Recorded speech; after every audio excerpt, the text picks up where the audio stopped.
Hello ladies and gentlemen, Willie here. With Classic well underway and us just getting access to zul'gurub recently, our first 20-man raid, I imagine quite a few of us will now have set foot in raids and seen what they have to offer, or vicariously at least. And since Classic has been so well practiced over the years, throughout the duration of many different private servers, theory crafting, min-maxing and just applying game knowledge to issues, we have evolved into a pretty rigid meta in terms of what is usually done and why. And of course, though it's not necessary by any means, playing to the meta certainly will make your run smoother and faster overall. It does unfortunately miss out on the learning curve that can always be entertaining though. But as I try and emphasise, there are guilds out there for everybody. You want a guild that goes into raids blind? You can bet it exists if you try and find it. Looking forwards however, at the ever-growing possibility of us setting foot in Classic TBC one day, I wanted to check out some of the biggest meta changes that occur from vanilla to World of Warcraft's first expansion. And just so we're all on the same page here, when I say meta,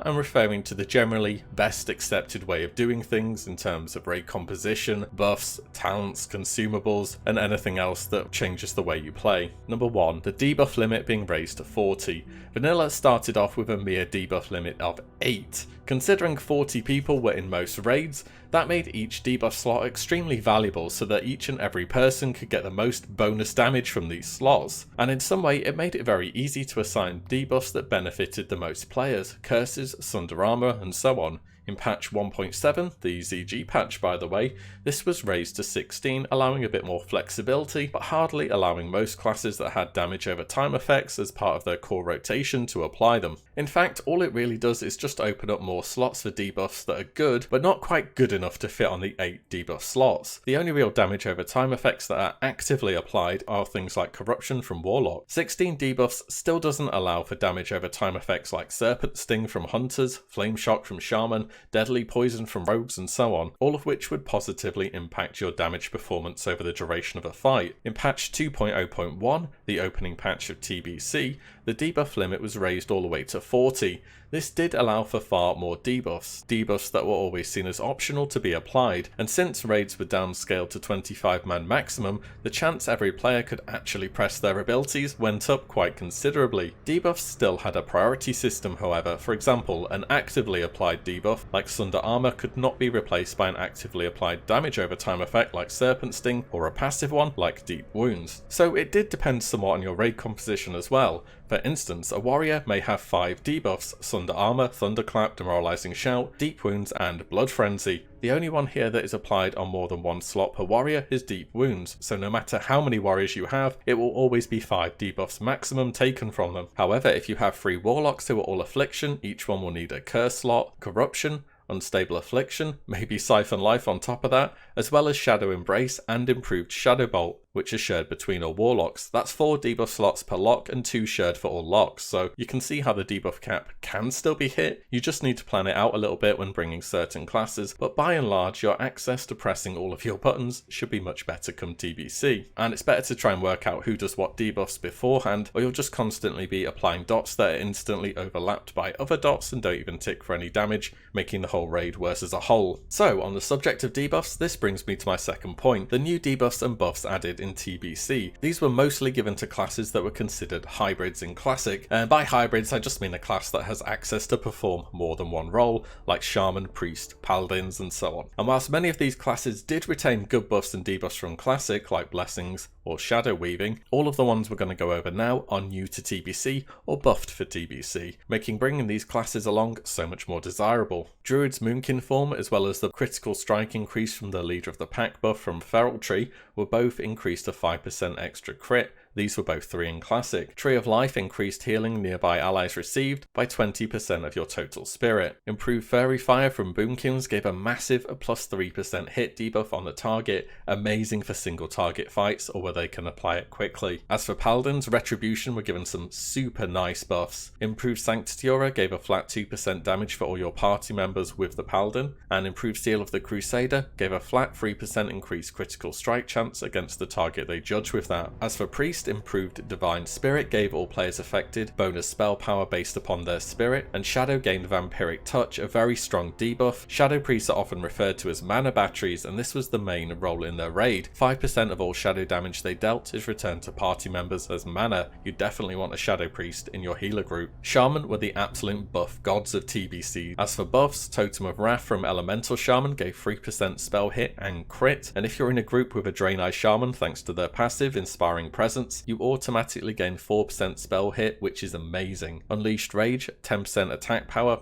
basically permanently uptime. It's reapplied every time the Shaman crits. This was in the enhancement tree. Earth Shield for restoration also provides some protection against spell knockback as well as heals. And let's not forget Heroism or Bloodlust, whichever one you want to call it. 40 seconds of 30% haste for all party members. Incredibly powerful buff. And of course, don't forget Horde Paladins and Alliance Shamans. Horde get blessings, auras, and a new tanking class, and Alliance get Wind Fury and all the other benefits and totems that the Shaman bring. On top of the hybrids, many new other classes had nice additions as well. Beast Mastery Hunters had Ferocious Inspiration, a 3% flat damage buff for all party members. Survival got Exposed Weakness, a more or less permanent uptime on a debuff that increased all attack power against the target by 20% of your agility. Affliction Locks got Shadow's Embrace, 3% less physical damage caused, as well as Malediction, improving the damage bonuses from their curses. Arms Warriors got Blood Frenzy, 4% increased physical damage taken. Overall, you can just see there's so much more emphasis on debuffs that are linked to certain specializations rather than just classes. On top of the extended debuff cap, this made it just so much more attractive to bring a wide variety of classes along to your raid. Number 3, the consumable and world buff pruning. In vanilla, the sheer number of consumables you need for each raid is just off the charts. It varies from class to class, but as a warlock, I could have the following: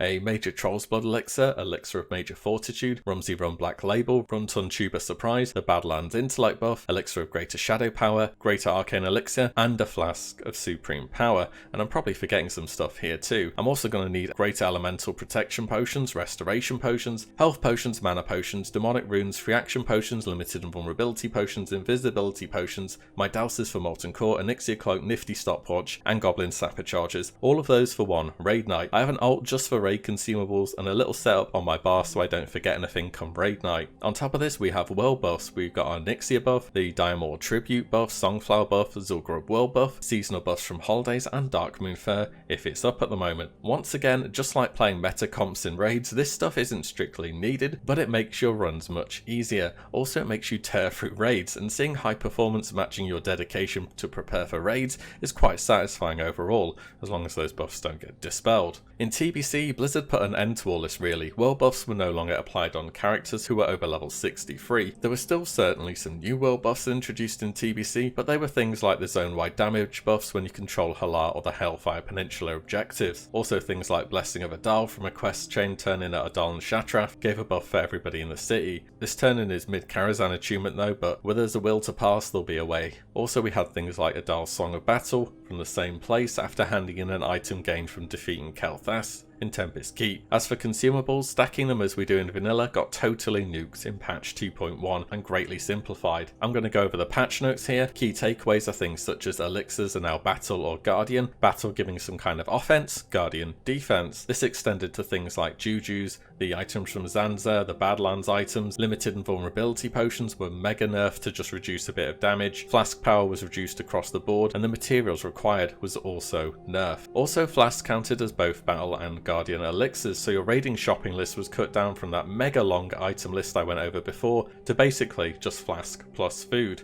Easy. There were still sharpening stones for melee that they could use, and elemental protection potions were still a thing. I believe the drink buffs also counted in the same slot as food, but I wasn't able to find out 100% based on memory or looking online. Maybe you guys will be able to help out with that one. Either way, the hassle of world buffs on the shopping list was done away with and made super easy for everybody to get a hold of. Also, whilst world buffs can be fun, they add such an insane amount of power to your character, and designing a boss encounter to prove a challenge whilst accommodating players that are literally 2 times as powerful as others just isn't really possible, so it's probably for the best balance wise in the long term. Number 4, attunements, attunements, attunements. You've got to be hearing this so much leading up to TBC, and for good reason. They're central to the PvE gearing and the raiding ladder. You may be familiar with this little chart. This is how attunements look in TBC. Overall it's pretty insane. Really though, this is one dungeon leads to the next, a raid leads to the next raid, and so on and so forth, all the way up to the top of the ladder. And attunements were nerfed later on down the line in TBC, but early game I would fully expect it to look exactly like this. And whilst there are attunements in Classic, they're just pretty basic overall, especially the raid ones. You can solo the Molten Core attunement on most classes. Blackwing Lair is just clearing UBRS. They aren't a huge barrier to entry. In TBC, they are. Hopefully it's going to mean there will be far more dungeon groups running as well. I remember facing a deficit of tanks in Classic after only about 2 weeks, especially since we'll have protection paladins that have been changed so substantially. They should end up being a lot more popular. In any event, I think the attunement ladder is something to look forwards to,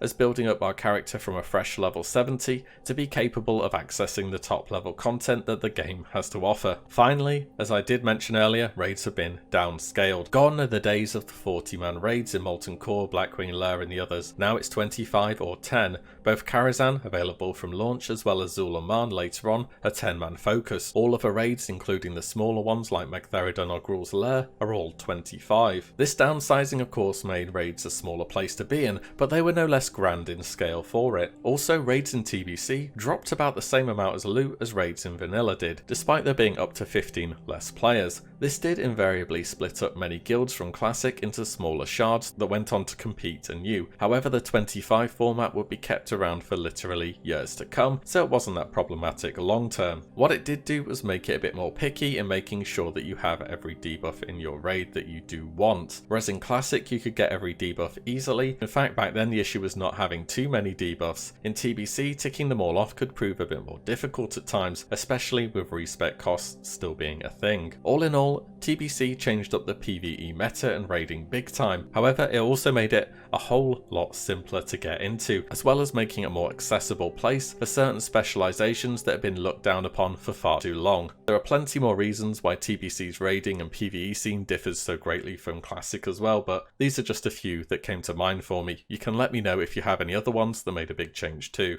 As always, I hope you guys enjoyed this video, and I will see you all in the next one. If you like what you see, give the video a like and subscribe, as there's plenty more to come. As always, thank you all so much for watching. Take care. Bye.